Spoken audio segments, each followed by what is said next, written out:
Welcome back. The focus of the nation is once again on a courthouse in downtown Minneapolis, where later today a judge will sentence former Minneapolis police officer Derek Chauvin. Chauvin was convicted of murder after kneeling on the neck of George Floyd more than a year ago. Court TV's Julia Janae joining us now. Julia, thanks so much for being here. Let's start with the sentencing options. What are prosecutors asking for? What is the defense arguing? And what is the judge considering?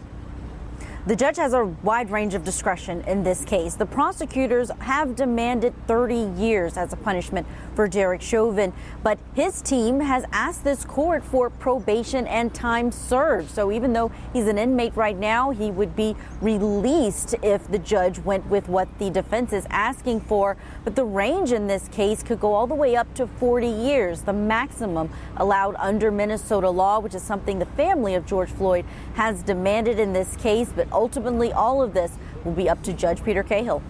And in addition to the sentencing, what else are we expecting to hear in court today? We're expecting that victim impact statements are going to be front and center. Family members of George Floyd, likely his siblings, are going to be speaking to the court, talking about the loss of life for them. And we understand that they are feeling tense, somewhat nervous, especially those who haven't been as visible as some of the other family members, like George Floyd's brother, Philonise Floyd, who of course has been really integral in speaking out about justice for his brother. We also could hear from some people who are supporting Derek Chauvin. They will be present in the courtroom and they'll have an opportunity to speak on his behalf. The defendant himself will also be asked if he wants to testify, even though we know he declined that during the trial. And Julia, we are all staying on top of this breaking news. I know you're on top of this. We're hearing that a judge has denied the defense's motion for a new trial. What do you know about that situation this afternoon?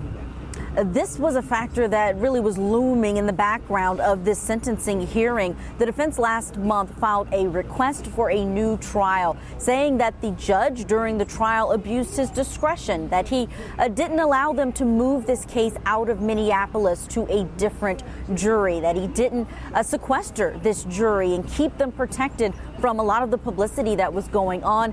But ultimately, they had to file that with the same Judge Cahill. And Judge Cahill did file just a few moments ago on the record that he is denying that motion for a new trial. So likely this will allow the defense to move on to an appeal on some of those same issues. Julia Janae in downtown Minneapolis. Julia, thank you so much for your time. And Court TV does have you covered for the sentencing hearing. You can watch it unfold live on over-the-air channel 4.3.